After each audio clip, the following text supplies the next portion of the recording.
When my Uncle Henry passed, he left me his old house on the outskirts of Pine Hollow, a weathered two-story with a creaky porch, a mailbox that leaned like it was drunk, and hedges so wild they looked like they were staging a coup. It sat right next to a pristine HOA neighborhood, all manicured lawns and houses that screamed, conform or else. I didn't care. That's not my scene. I rolled in a week after the papers were signed, my dog Rusty by my side, toolbox in the truck, and a chip on my shoulder the size of Texas. I wasn't here to make friends. I painted my garage door a blazing crimson, the kind that'd make any HOA busybody clutch their pearls. Freedom tasted good. I don't trust people who call themselves the board. Never have. When I was 9, I watched cops march my parents off our own lawn. My mom's sister, with one forged signature, stole our home. She sipped coffee and smirked as we packed our lives into a rusty sedan. We ended up in a cramped rental by the highway, the rumble of semis shaking the walls. My folks couldn't afford a lawyer, and by the time we got a court date, it was too late. That day, I swore no one would ever make me feel that small again. So, yeah, I'm not exactly VYing at neighbors or joining book clubs. 3 weeks in, I spotted her Lydia, the HOA queen, with a blonde bob so sharp it could cut glass and a clipboard she wielded like a scepter. She strutted from house to house, scribbling notes, inspecting mailboxes like she was the FBI. When she hit the edge of my property, her nose wrinkled like she'd smelled a landfill. "You must be the new owner," she said, marching up my driveway like she owned it. "I'm Lydia, president of the Pine Hollow HOA." She said it like she was announcing royalty. I leaned on my rake. "This ain't Pine Hollow." Her smile was all teeth. "Your home is impacting the neighborhood's aesthetic cohesion. We consider adjacent lots under our observational jurisdiction." Observational? I crossed my arms. "I've got property lines, and you're on the wrong side of them." Her eyes narrowed. She shoved a packet of papers at my fence colors, hedge heights, carport rules. I handed it back. "Keep your suggestions. I'm not in your HOA. I'm not paying your fees, and I don't need your decorating tips." She blinked, stunned, like no one had ever said no before. Then she leaned in, voice low. "You'd be wise to cooperate. I've handled difficult homeowners." I grinned. "I'm not difficult, Lydia. I'm free." She stormed off, muttering about files. 2 days later, a cream-colored envelope arrived, heavy and pretentious. Standing barefoot in my driveway, coffee in hand, grease on my shirt from tinkering with my truck, I tore it open. The letter was pure smugness, accusations of aggressive conduct, hostile body language, and non-cooperative attitude toward Lydia's routine compliance walk. I laughed so hard Rusty started barking. Into the trash it went. But Lydia wasn't the type to quit. 3 days later, she was back, glaring over my fence as I fixed a post. "Mr. Carter," she hissed, "your BHA-VY, or has consequences. You signed your own EVY tie-in notice." I didn't look up, and yet, here I am, still BHA-VYing. She vowed I'd be gone, a danger to community peace. I shot back. "You always this dramatic before lunch?" She stormed off again. The next morning, a letter was taped to my door, fancy letterhead from a law firm I'd never heard of, claiming I was unstable and a threat to neighborhood safety. No legal citations, just bold threats and fake urgency. For a split second, that old panic hit the same gut twist I felt as a kid, watching strangers rummage through our home. But I wasn't 9 anymore. I installed 4 security cameras, one on the porch, one at the driveway, one at the property line, and one hidden in a birdhouse for good measure. Let them try me now. It was a lazy Saturday, cicadas humming, me elbow deep in my '89 Chevy's engine, Rusty napping in the shade. Then I heard Ida low, deliberate purr. A black van rolled up, no markings, tinted windows.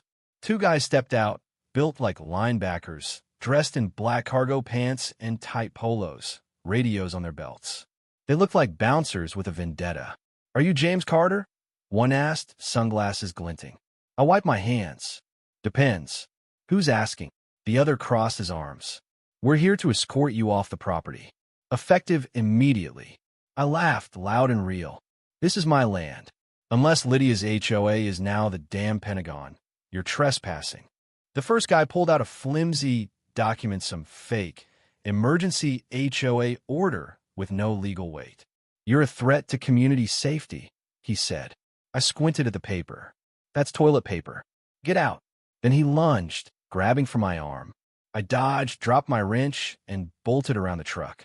Rusty went berserk, barking like a hellhound. They chased me, yelling, "Stop resisting," like I was robbing a bank. I sprinted past the garage, slammed the side door, and darted through the backyard, leaping over rocks like an action hero. One slipped in the gravel score.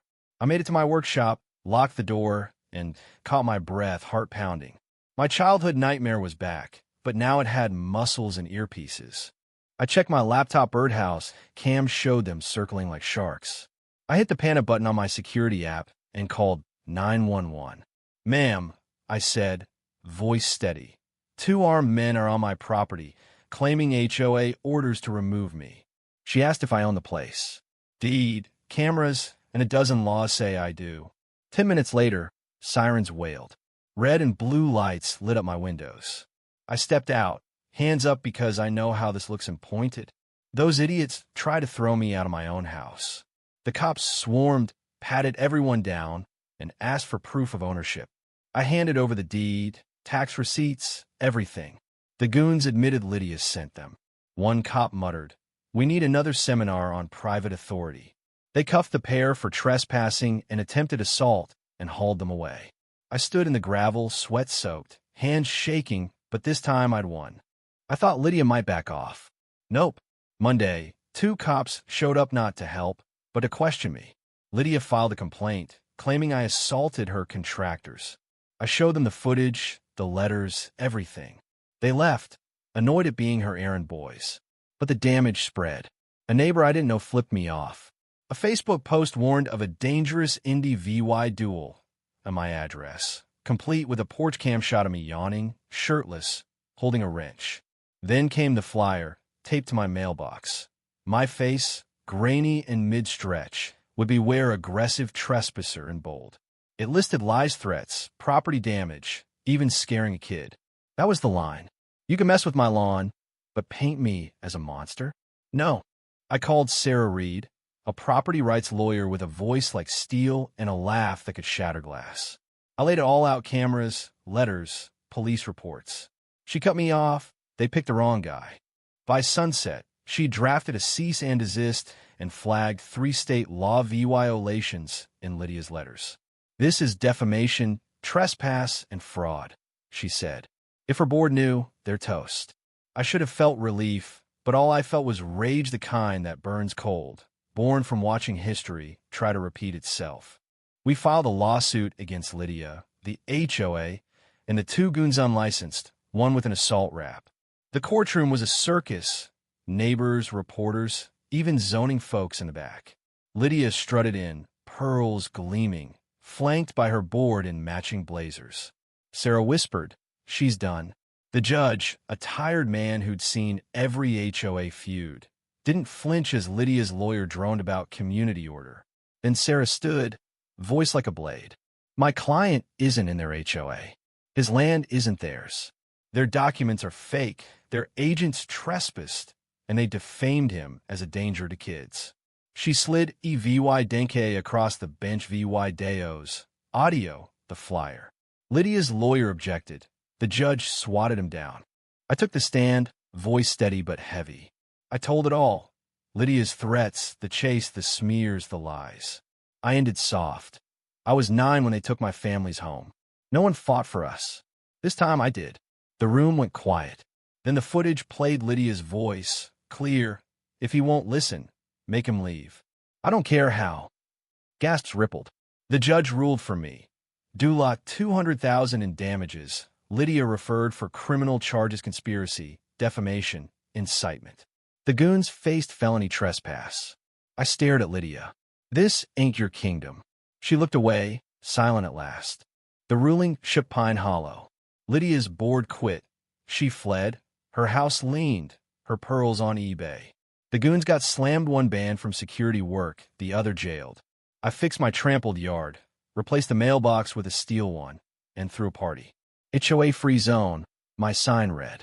Neighbors came, some shy, some thrilled with bourbon, brownies, even a lawn chair. They shared their own Lydia horror stories. I wasn't alone. 6 months later, an MOVing truck pulled into Lydia's old place. A woman, Ellie, stepped out, no clipboard, just a wave. A retired lawyer who'd sued her own HOA. She got my fight. We shared pie on my porch, Rusty chasing squirrels.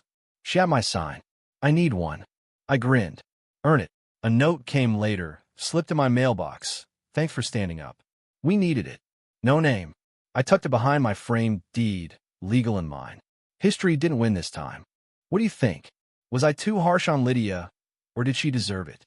Should HOAs have power over non-members? Drop your thoughts below, comment, like, subscribe, and let's keep this fight alive.